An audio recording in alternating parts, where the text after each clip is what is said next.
Okay. Wow. Okay.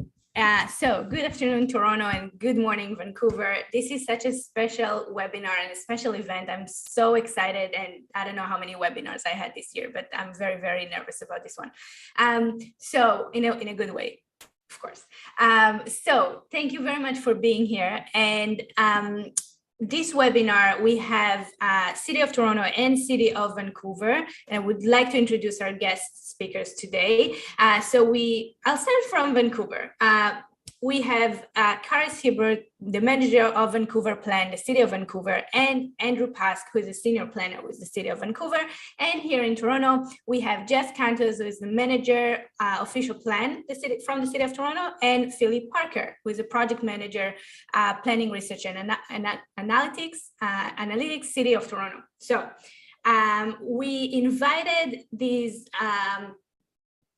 colleagues, I should say, and I'm very excited because Toronto is currently working on our official plan, and Vancouver just got their official plan approved by council this last Friday. So perfect timing. And we invited them to present and share their work so far. And it's kind of an interesting timeline because while Toronto is still working on and Vancouver just got it approved, I think it's the lessons learned from both plans and the current work in progress for Toronto. So first of all, congratulations, Karis and Andrew. I'm sure you you celebrated on Friday. And we would like to start with Toronto because yes, we're all in Toronto, but Toronto, as I said, still has work in progress, and we are very curious, and thank you for giving us the peek to behind the scenes, Philip and Jeff. And so let's start with Philip, with Toronto, then go to Vancouver, then we'll have panels moderated by our own Smart Densities urban planner, Nigel Carvalho, and then we'll have some Q&A. So it's really important for you to type your questions in the chat as you go, because we will go back to those questions at the end and have an open Q&A.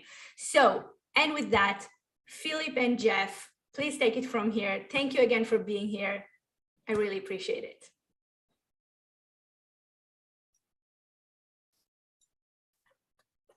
Excellent, and thanks for having us. Can you hear me okay? Great.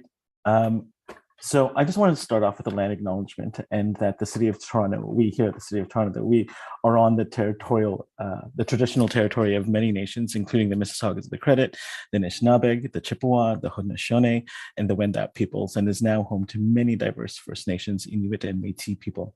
The city also acknowledges that Toronto is covered by Treaty 13, signed with the Mississaugas of the Credit, the Williams Treaty, signed with multiple Mississaugas and Chippewa bands. And so with that, thanks for the introduction. Phil and I are going to take you through an update on our official plan review that we've named our Plan Toronto. And again, congratulations to our colleagues in Vancouver for the major milestone on Friday. I'm not jealous, but I'm very jealous. So Toronto, where are we? The City of Toronto is part of a bigger region. The province of Ontario has a population of 14.7 million, and the City of Toronto on the right is in 2021 nearing 2.8 million, and we're nestled in what's called the Greater Golden Horseshoe area, with surrounding municipalities like the York region, Durham region, and Niagara, all the way to the county of Peterborough. Next slide, please. For land use planning in Ontario, we work within a policy-led system. And again, there are nestling in of the policies that we work with. The overarching planning direction comes from provincial legislation and is filtered or implemented in local planning documents and decisions. So at the very top are matters of provincial interests that set out the Planning Act and other pieces of legislation, as well as the provincial policy statement that applies to the entire province. Nestled within that are those matters of provincial interest and regional plans, for example, the growth plan for the Greater Golden Horseshoe and the Greenbelt. And nestled into that, further in the middle is the official plan, which sets out our citywide vision that is required to conform to and be consistent with those policy matters nestled above us. And as you get closer to the ground, we talk about implementation, site-specific or area-specific and the site-specific provision found in the zoning bylaw. Next slide, please. So in the middle, our official plan. Council adopts our official plan, and it's our long-term vision shared, a shared vision in a long-term planning document. It's our roadmap for land use matters, and by as required by provincial legislation, Toronto and the other municipalities within the Greater Golden Horseshoe area are required to review and update our plan regularly. The province also sets forecasts for the Greater Golden Horseshoe, and for Toronto, we are forecasted to grow by an additional minimum 700,000 people and 450,000 jobs by 2051. And so we at the city are required to demonstrate that our OP, our official plan, conforms to these forecasts and other matters, including major transit station areas, which Phil will speak about in a bit. So the plan that we are reviewing sets out following land use breakdown. So on the left is our land use designation map, which sets out the framework where 75% of the city is not expected to accommodate much of the growth, while 25% is. On the right, if the city of Toronto was a theoretical 100 blocks, you'll find that about 35% of the city is yellow, designated neighborhoods. Those are those yellow boxes, and about 19% are actually roads that don't have land use designations associated with them. And at the bottom, about 13% of our city is employment areas, the two shades of purple, and about 5% is our mixed use areas where growth is expected. Again, this is the official plan that we are reviewing, and we can talk about some of the anticipated changes that are emerging. So in our review of our official plan, one major component of it is the first chapter of the official plan. So currently, the first chapter includes very aspirational language, and it was written in a time when the former municipalities that make up Toronto which was then known as the megacity, and that was back in 2002. So fast forward to 2022, and the city has changed, our land use challenges have changed, and our priorities too have changed. And one priority that we're consulting on is Indigenous planning perspectives and bringing that forward into the official plan. On the next slide, for context, on April 6th this year, City Council adopted our first reconciliation action plan. And as a corporation, the City of Toronto, we're all currently working on and thinking about how we can decolonize our structures, processes, and ways of working and knowing. And so we as planners, we believe the official plan must acknowledge that First Nations, Inuit, and Métis people's worldviews are different from the colonial approach that has guided land use planning in Ontario. So the official plan first chapter, we believe, can act as a bridge to help better understand how First Nations, Inuit, and Métis views on land, sea, and air differ from our own, we as settlers. Okay, next slide. And so some of the Indigenous planning perspectives that we are consulting on, for which we have drafts out, is the importance and purpose of land acknowledgements. We start public meetings and events stating these land acknowledgements, and we want to make sure that the official plan talks about why they're important, that land acknowledgements involve thinking about what happened in the past and what changes can be made going forward to help further the reconciliation process. We want the official plan to be able to point to how we can, through the land use process, amplify Indigenous voices, because meaningful engagement will help the city create and maintain relationships with First Nations, Inuit, and Métis people, and help collaborate to restore truth, right relations, and contribute to a more just future for Indigenous peoples. And another key component is placemaking and placekeeping. So the outcomes of placemaking and placekeeping initiatives are varied and are a critical role, play a critical role for the health and well-being of Indigenous peoples. And the outcomes of placemaking and placekeeping can take many different forms and shapes, depending on the size of the site itself, or even the practices in which we undertake our land use planning process. So again, this is our draft that we are consulting on, and we will continue to refine. Next slide. So in addition to this component of our draft chapter 1, we also have an official plan vision statement for 2051 and the directions of how we get there. And so I'll take you through that really quickly. So this image kind of has all the multi-layers of the directions and the principles that I'll go through really quickly. So On the next slide, our 2051 draft vision statement is that the official plan should seek to eliminate disparities experienced by Torontonians. The OP should prioritize climate change action and sustainability towards net zero by 2040. And the official plan should be the roadmap for Toronto to become the most inclusive city in the world. So I'll quickly go through each. So the first one, what does it mean? What does eliminating disparities mean? It means acknowledging that the post-pandemic recovery and rebuild must acknowledge that people had very different lived experiences amongst those of us, including myself, that had the privilege to work at home versus those that had to undertake essential work for the goods and services that we needed as a society. This also means acknowledging the systemic effects of land use planning, like gentrification, like income and racial segregation, and limits to all others opportunities. These need to be challenged. And we must, as planners, look for outcome-based directions that meaningfully work to reduce disparity and build up social cohesion. On the next slide, we are prioritizing climate change. We know that climate change is one of the biggest challenges facing our planet. Our land use decisions should work towards achieving sustainability towards net zero by 2040. And you know what? This also includes prioritizing Indigenous worldviews and relational views of land protection, especially around resilience. And lastly, we want Toronto to become the most inclusive city in the world. So we do know that development will continue to happen, and we want to create an inclusive city as more and more people choose Toronto as their home. Trying to become the most inclusive city in the world, we know we're going to grow. We're forecasted to grow by a minimum of 700,000 people by 2051. And we also know that the federal government has set higher immigration targets for the country. And we know that Toronto is and always has been, with Vancouver, very, very attractive places for immigrants to settle into. So as we continue to welcome newcomers, we also want to make sure that we're also planning for pathways to prosperity for Torontonians today and those yet to arrive. And the next slide. So sometimes we're asked, how do we get there? And so what we've drafted are 3 principles to include in our official plan for successfully an inclusive city.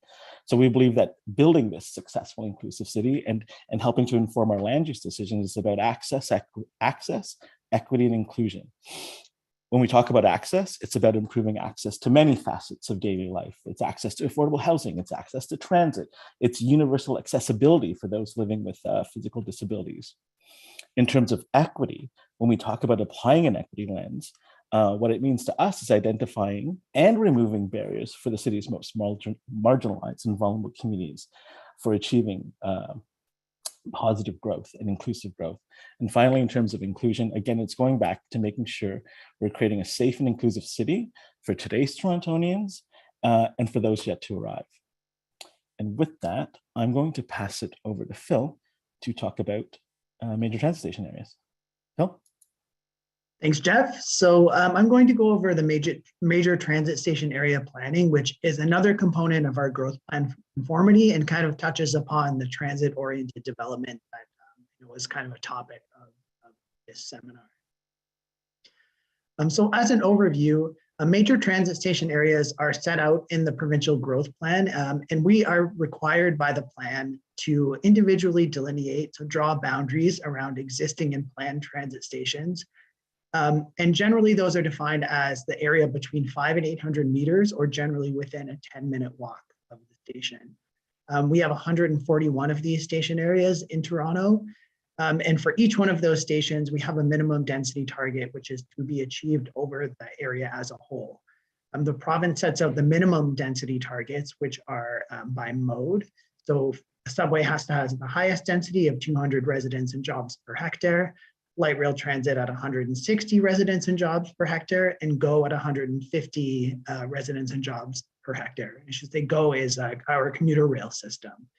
And we also like to mention that this is a provincial requirement. It applies to all of the municipalities in the region. Toronto has 141 stations. The same requirements apply to all of our surrounding regions that have as many as 90 and as few as 4 stations. So just we all have the same time frame to complete this work, just to give you a bit of context on what we needed to achieve. A subset of these major transit station areas are called protected major transit station areas. And really the key element of these station areas are that these are the only areas where provincial legislation allows us to apply inclusionary zoning. So inclusionary zoning is the policy tool which allows us to require a certain percentage of affordable housing in new residential developments. And 107 of our station areas are eligible for inclusionary zoning. Those are shown on the map in yellow. Again, here's the whole overview of the citywide major transit station area and protected major transit station area work program that we've undertaken. The majority of these stations have now been adopted by City Council. We just had 115 stations adopted last week at City Council. And so the stations shown in red on the map are the only outstanding work that we need to do. All of the rest of the stations are with the Minister of Municipal Affairs and Housing for approval.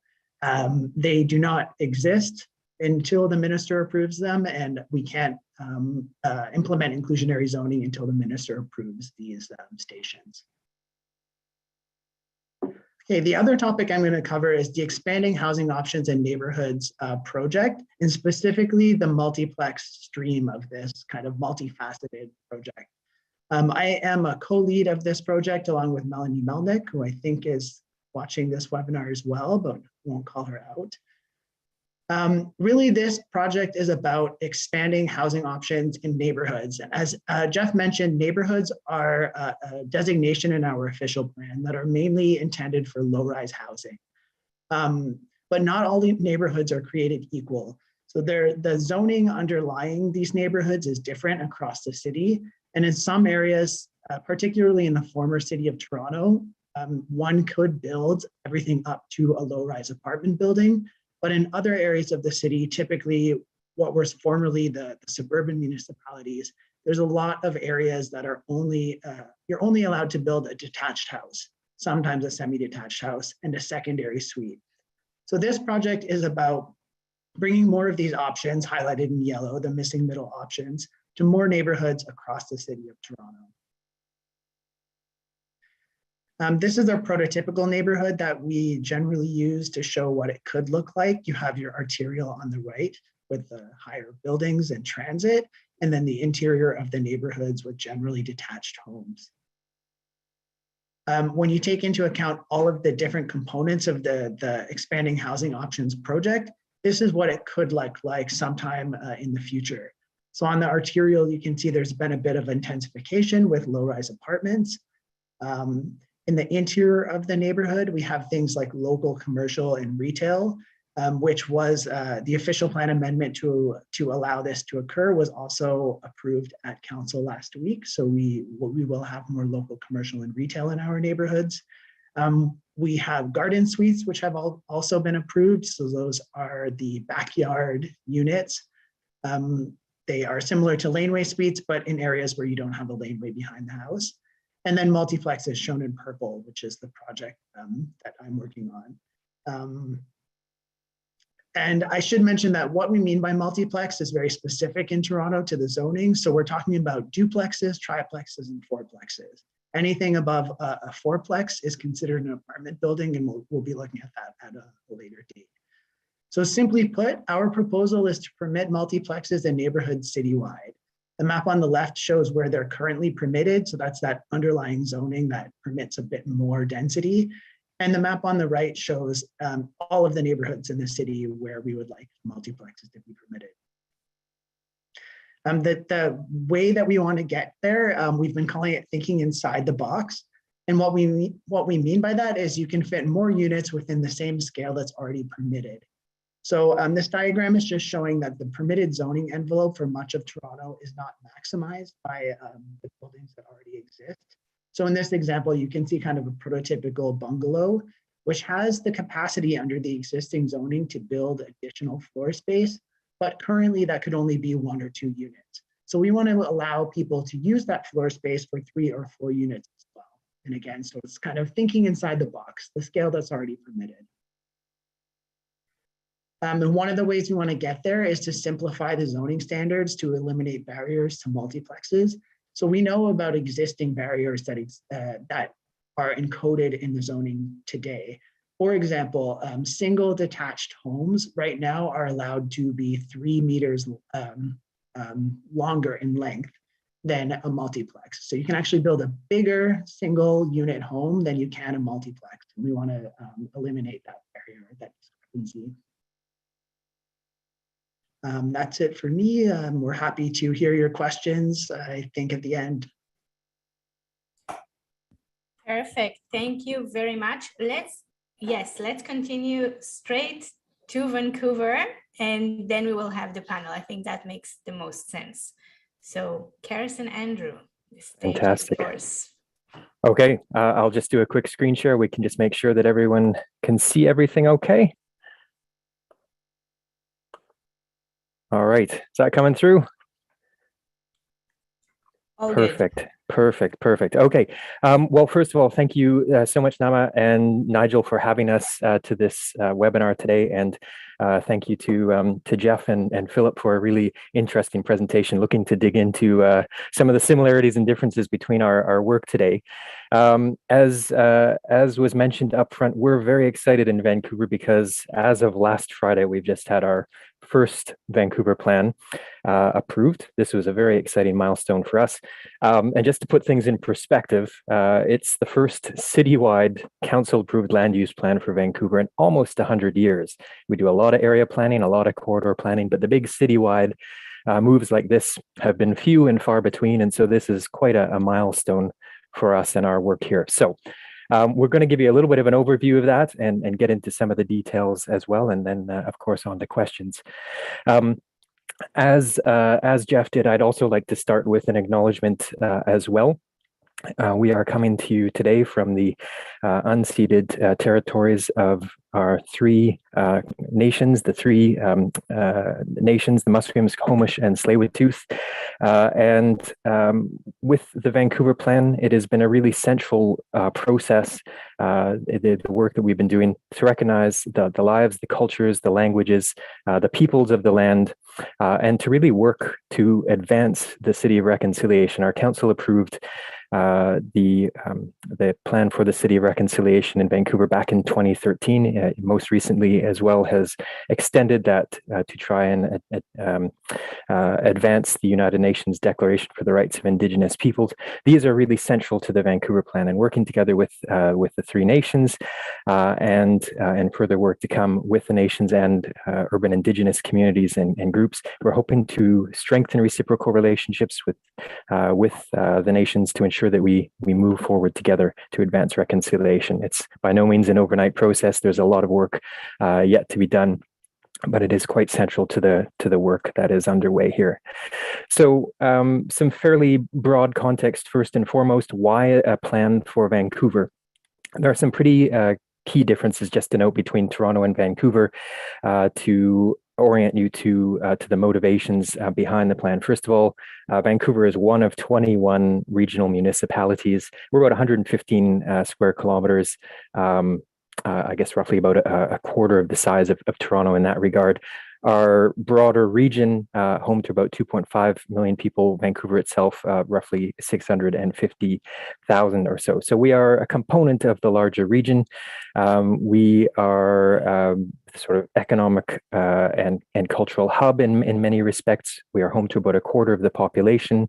We're home to roughly a third of the jobs, 30% of the housing units. We know the region is changing. The work that is underway right now across the region looks to set out long-term directions regionally. Our Vancouver plan is an opportunity to try and work within that context to ensure that we are aligned. We also have regional transit partner in the form of TransLink, who is also engaged in long-term planning for regional transit people movement. And so our plan again is an opportunity to try and work in that context as well.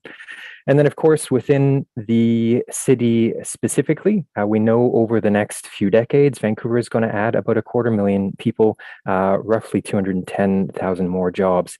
So there's a lot of preparatory work we need to do to figure out where people are going to live, where the work's going to take place, how we can enhance our existing centers, strengthen our neighborhoods, and so on. So that's part of the motivation behind the plan. There are a number of sort of factors at play, but those are key drivers.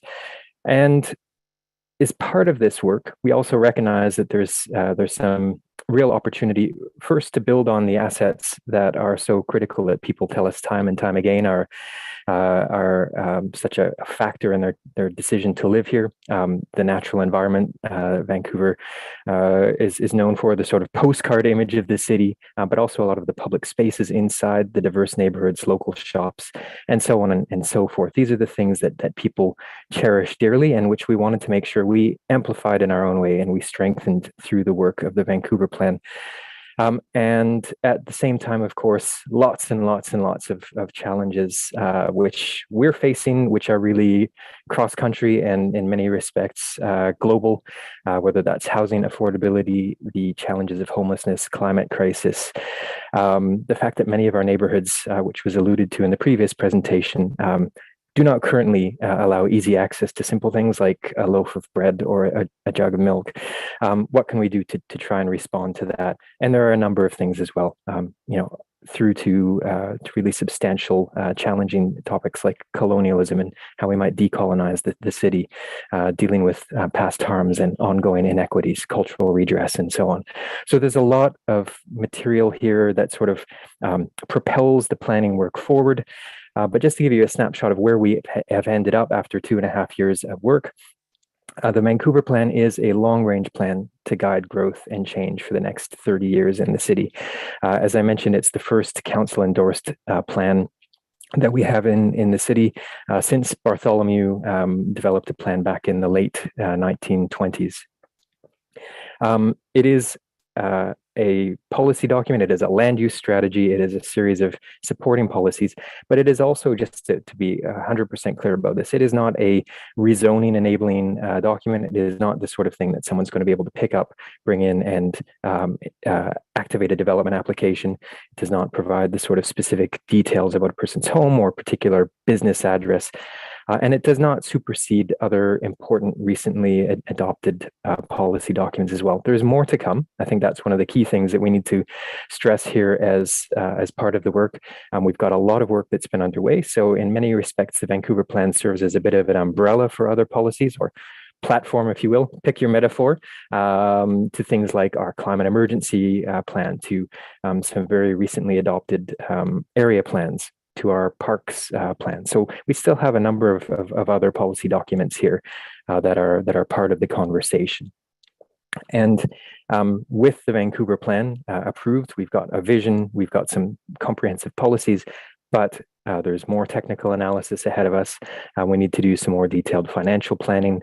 And critically, we need to figure out how to scale this down into area-related planning exercises. All of that sort of detailed work means that there is additional consultation ahead, there's additional planning work ahead as well. To give you a quick sense of where we've been over the past few years, our city council launched Vancouver Plan. It was actually the very first motion of our current council back several years ago now. We launched the plan formally in 2019 after doing some scoping work.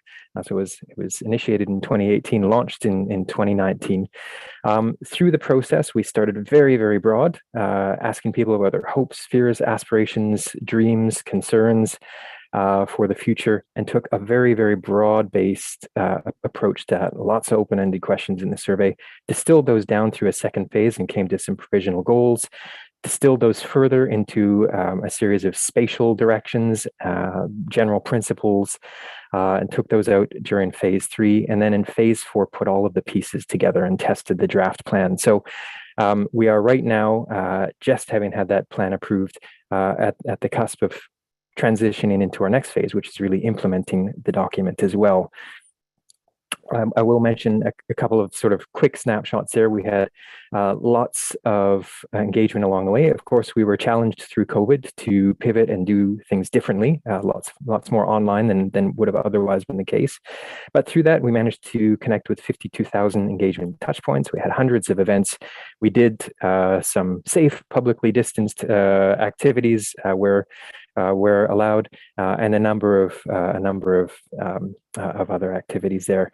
And through the process, also worked with the three nations and with urban Indigenous organizations and developed partnership agreements so that they were all involved throughout the process at all the stages of activity. Testing ideas, having conversations, really working together to refine the plan and the policy directions as well. And again, this is really sort of coming back to the idea that we are trying to embed reconciliation as a really core principle in this. So, big picture. When we talk about the Vancouver plan, we've got a vision here of the city that lives in greater balance with our ecological systems while providing more complete, inclusive, and resilient neighborhoods where people of all ages, incomes, abilities, and backgrounds can thrive. I think that really crystallizes a lot of the sentiment that we got from our engagement process and tries to land it in a succinct statement. That's sort of the starting point. From there, we cascade the plan out into three foundational principles.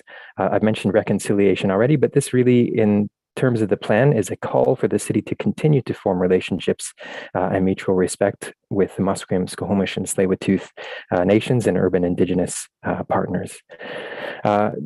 Second core principle, equity. And this is the idea, a similar call to advance an equitable approach to planning with particular attention to equity denied groups, communities that have often been left out of the planning process in the past, and to ensure those voices are centered as we plan for the future.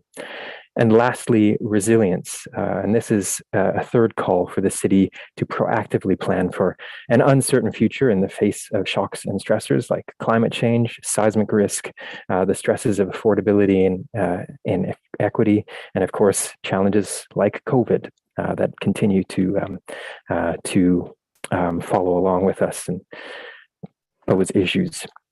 So, from the three big principles, we also had three foundational ideas at the core of the plan.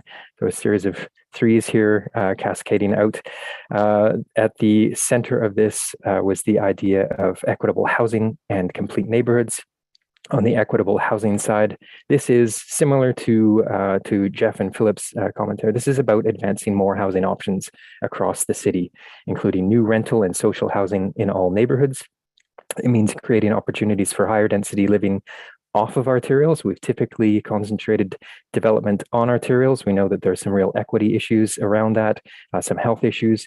So this is a move that really strives to create opportunities for everyone to live in a neighborhood that best meets their needs in a healthy, livable fashion. And on the complete neighborhoods side, it means building on what we love in our neighborhoods, the local businesses, the arts, the culture, the community spaces, the valued amenities, and ensuring that those are equitably distributed across the city. So that means adding things where needed, attending to the gaps, and also, and shout out to my colleague in Toronto, Carolyn Samuel, who's been doing some great work on that small scale neighborhood commercial, more corner stores, more public spaces to try and make those neighborhoods rich and complete and delightful. Our second big idea, the idea of an economy that works for all. This means protecting and expanding areas for business in the city. Roughly 50% of our jobs take place on about 10% of the city's land. That is very valuable. It's also the first place that people point when they say, why don't we just put the new residential there? And so the plan, the Vancouver plan, is really attempting to send a very strong signal about the importance of our existing economic spaces, protecting those job spaces, and also adding and ensuring that they are more distributed through neighborhoods as well. So we do have more things like home-based businesses and maker spaces and repair shops and all of that close by. And lastly, our third big idea is about climate protection and restored ecosystems, our great big existential challenge that we are all facing right now.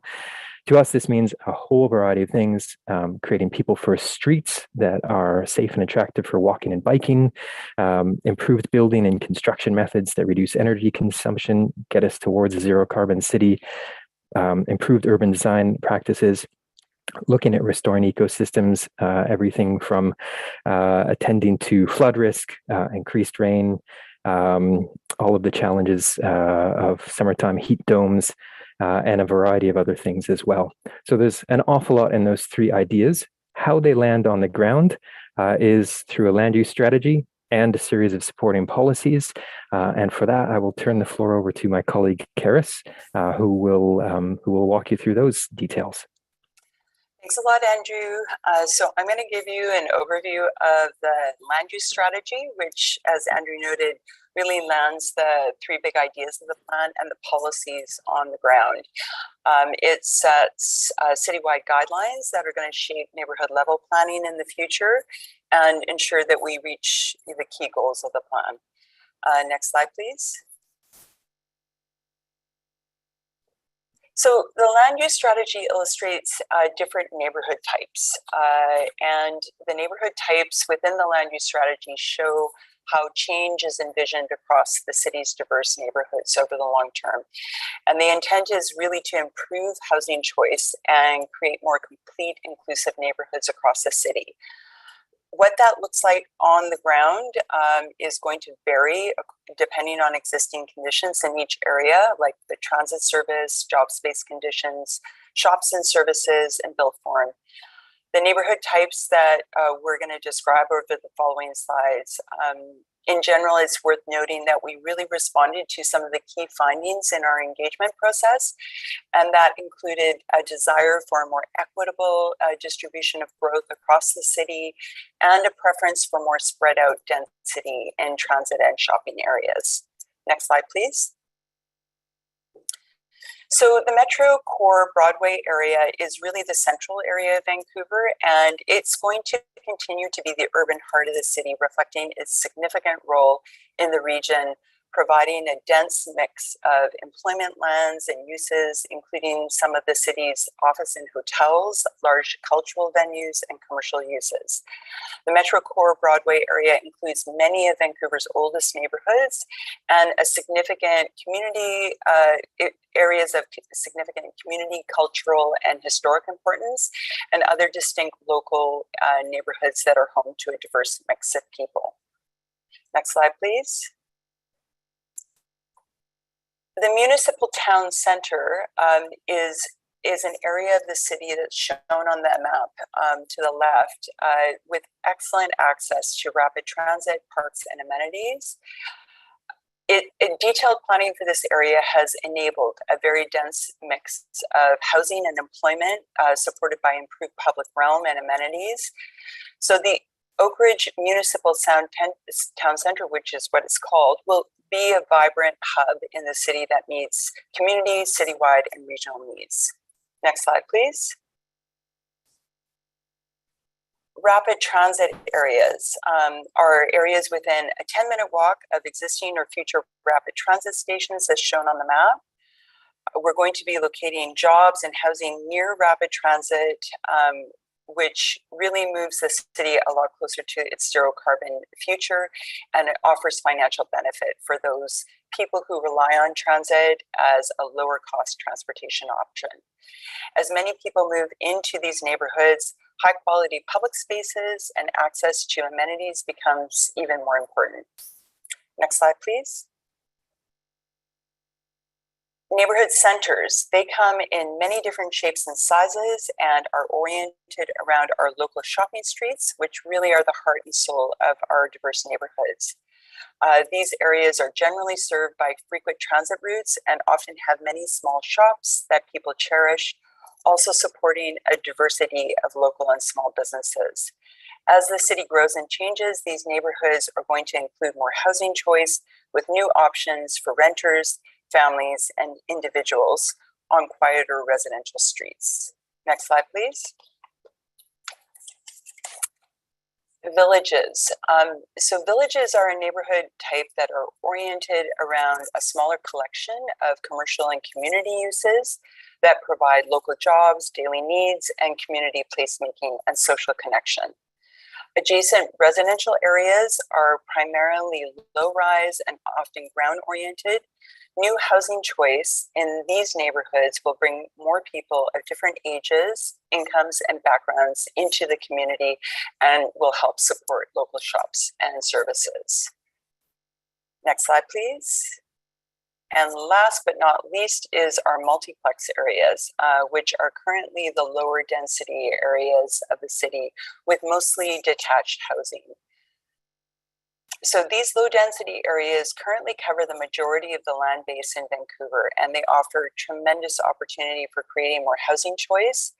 These areas have evolved over decades to accommodate different housing options such as secondary suites and laneway homes, and they'll continue to evolve with the addition of new multiplex forms, which will include up to 6 units on a single lot. Just to note, in Vancouver, 52 in the existing condition, 52% of our land area is in lower density single family detached form with some laneway houses, and that's about 15% of our dwelling units overall and only 20% of our population. So there really is tremendous opportunity to gradually evolve these low density areas of the city. These areas are also going to have more job space, local serving shops and services, transportation options, and amenities to help round out Vancouver's housing choice and move us toward our goals of being a more equitable and resilient city. Next slide, please. So on this slide, we see all the layers of the unified land use strategy coming together, illustrating the type and intensity of change envisioned across Vancouver's diverse neighborhoods over the long term. Directing growth in this way is going to help us improve housing choice and create more complete, inclusive neighborhoods across the city, support businesses and job space, and also importantly, help make space for nature. Next slide, please. So we don't have time to cover this, but I also just wanted to note that the Vancouver Plan has 11 policy areas and key directions for each of these policy areas. And that's really helped support and shape the land use strategy. And for those who are interested in those areas, you might want to check out our chapters on them at vancouverplan.ca. Next slide, please. So just a few notes about plan implementation and our next steps. Next slide, please. Vancouver Plan implementation is going to involve 2 key streams of works next. Review of existing plans and policies for alignment with Vancouver Plan's general directions, which will result in staff recommending some policy to be updated or rescinded in terms of existing plans. It's also going to involve the development of new plans and strategies using the plan as a framework. This will include a land use development plan, which is very similar to an official community plan in other BC municipalities. Next slide, please. So the land use development plan is going to build off the citywide land use vision and support the plan's implementation with the addition of the following key components. An updated regional context statement that will support the regional growth strategy, a phasing plan that's going to indicate areas of growth and change to advance over the next 10 years with a higher level outlook to 2050, and guidelines for future area planning work that's going to provide advice on content and process, as well as some additional reference maps that are communicating zoning and rezoning enabling policy, as well as a monitoring approach for citywide targets, for example, housing, employment space, ecological and social needs targets. And finally, a recommended process for updating and refreshing the plan. Next slide, please. And then finally, we're just going to conclude with a few notes on our early actions of the Vancouver plan, just highlighting some of the work that's underway that is very well aligned with Vancouver plan directions. And many of these are Vancouver Council approved work items that are going to progress the plan's big ideas and key directions. And these include simplifying development regulations and processes. It's an ongoing effort and supports many of our policy directions. Transforming road space, which refers to ongoing work to reallocate our existing road space to make space for transit, water management, and green space. We also have a station area plan that's underway in the east side of the city to explore more housing choice, intensify jobs lands, and protect and rehabilitate Still Creek and manage flood risk. And then also we have work underway on multiplexes, looking at enabling multiplexes in RS zones to build these townhouse type homes on single lots and provide more options for moderate and high income family households. And in addition, we're undertaking some research for our ecological network. That was really shown in the green layer of the plan of the land use strategy that will really inventory the city's ecological assets and help inform implementation of that ecological vision for the plan.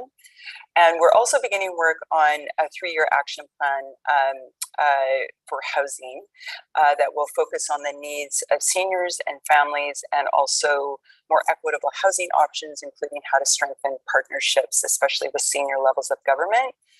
And finally, we're working on updates to regulations for home-based businesses to support people to work in their homes, and update regulations to modernize and intensify industrial land use to better support industrial businesses and diverse employment opportunities. So these are just some of the key early actions underway, in addition to implementing some other area plans that we recently completed, like the Broadway plan that was approved by council and really represents a fundamental part of advancing the plan. And with that, I'm going to conclude our presentation. Thanks for your attention, and we really look forward to answering questions. Thank you so much for that, Karis, and everyone else who participated. That was really interesting. I live in Toronto, but I'm from Vancouver, so that was, yeah, it was great to hear. And the overlaps and differences in the ideas coming from both cities. It was definitely a nice order. I'm going to start, we only have a bit of time for questions, so I'm going to start with the missing middle housing question, because I saw a lot of those coming up in the chat, and I think this addresses some of the questions that were mentioned. So at Smart Density, we know firsthand it's hard to make the missing middle numbers work, especially for small developments like garden suites and multiplexes, which are key to expanding housing options in neighborhoods. While increasing the housing supply may improve affordability in the longer term, are there strategies that can be paired with the provision of missing middle housing to ensure both development feasibility and affordability to the end user?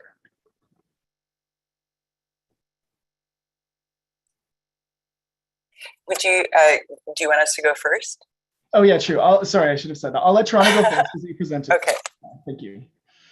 Okay, so some of the things that we have been doing to recognize that it's quite difficult to build kind of the small scale intensification is we've been looking at a review of the city fees and development charges because we know those are a huge cost on these small scale developments, and they've been quite unpredictably applied because we have various exemptions. So one thing that we can actually say we did do last week at council is we passed an exemption, or council passed an exemption for development charges on duplexes, triplexes, and fourplexes. So that will save upwards of $50,000 per unit for each one of these types of developments. And we're looking at other fees as well, like our parkland dedication fees, exempting small scale development from that. Awesome. And Vancouver planners. Great. Well, just to note, we actually define missing middle as up to 6 stories, low-rise apartments.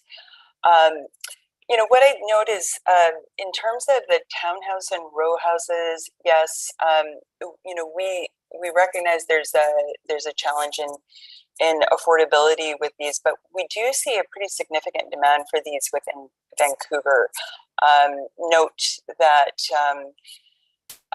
most of these missing middle forms have not been allowed in many areas of the city. So over time, just really releasing the opportunity for these different kinds of forms are going to help hopefully the affordability picture somewhat.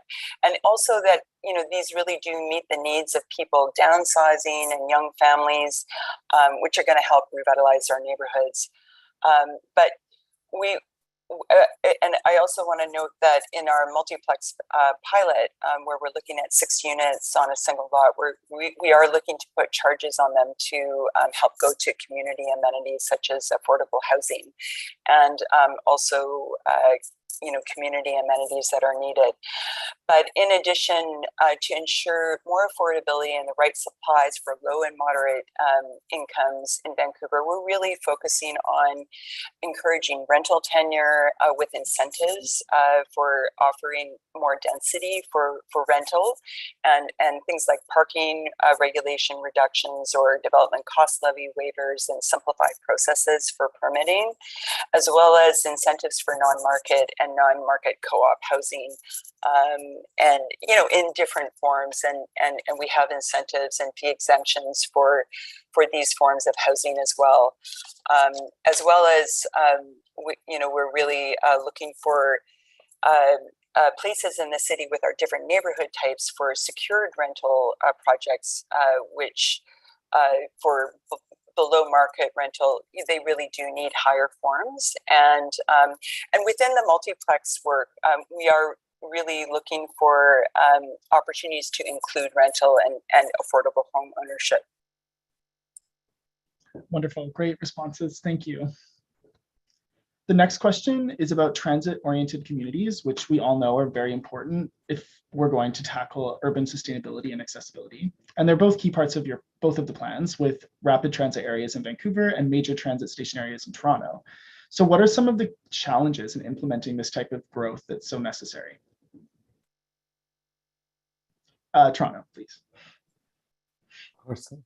Thanks, Nigel. I can start and then I'll ask Phil to supplement. So the program that Phil was presenting about the major transit station areas, it's a bit of a misnomer in terms of transit-oriented development. That's what we want. The MTSA kind of program is a requirement of the province to identify the areas, the boundaries in our OP, to demonstrate that we can that we have a plan in place for minimum densities, most of our stations of which meet or exceed. So it's a little bit more of an administrative process, but yes to transit-oriented development. We work with our colleagues in the province where new stations are being proposed and developed. And in terms of directing intensification, it's very much a lens that we use to try to reduce private auto ownership and auto rides by directing growth near to transit. Over to Vancouver. Yeah, thank you. It's a great question and certainly something we've been wrestling with here. Just for context, it was really interesting to hear Philip talk about the provincial requirements that you have. By comparison, Vancouver has in its sort of city boundaries a portion of a series of ALRT lines and rapid bus.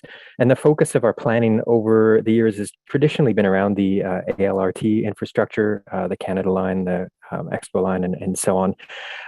We've been trying to bring up a transit-oriented focus to these areas since they were implemented. But that being said, some of our very early station area plans really very modest in what they propose, and they're quite out of date. And so that's been a focus of ours for the last little while. We just completed a Broadway plan for a new transit infrastructure along the Broadway corridor, a major job center that's anticipated to deliver 30,000 new homes for about 50,000 new residents. And we're right now in the midst of a new station area plan for some of the older station areas. So the Broadway is a whole new subway line that's going in there. Your question was about the challenges, though, and I would say just to step back a bit in Vancouver, and I think cross country, one of the big challenges that we've had over the last few decades is ensuring some measure of consistent funding to actually deliver the proposed transit in the first place. That's been a real challenge. The situation is relatively good now, and that's great. But there is that sort of measure of unpredictability in the long run. The second, I think, for us is that, whereas the broader region may have opportunities for creating new transit-oriented communities, a distinction I'd like to draw is just between that and sort of inserting a more transit-oriented community form into existing neighborhoods, which can be sort of bring its own sort of challenges around working with the existing fabric, the implications for, often that's where some of the most affordable rental is. That's where a lot of the legacy businesses are. And so it becomes more complicated by that fact. I'd say sort of thirdly, it's recognizing that one size doesn't necessarily fit all. Not all transit stations are the same. And so trying to figure out what that means in terms of different typologies. We don't have a minimum density requirement. We also know that there's a lot of interest in the city through our engagement and sort of looking at maybe less of a concentration of high-rise towers and more distributed mid-rise forms, and that sort of formula may change and vary depending on the neighborhood. And so that's when we get into, I think, the opportunities that come with area planning to try and land that stuff a little bit more. But lots of challenges, lots of opportunities, but ultimately a very critical form of community building for the sustainability of our cities. Awesome. Yeah, thank you. So the next question I'm going to pull from the Q&A, and I think it's an interesting question given that some of the same issues are top of mind for both cities here. So I'm curious to know where or if either city drew inspiration from like global best practices to guide their official plans. Toronto, please. Yes, of course we did. We know, contrary to other beliefs, that Toronto is not the center of the universe.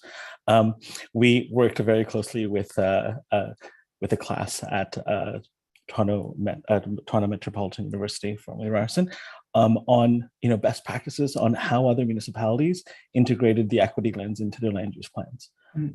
And they took us through a learning process around North America and Canada and even out to Europe to figure out how we can learn from, adapt, and take the best practices to the work that we've been doing.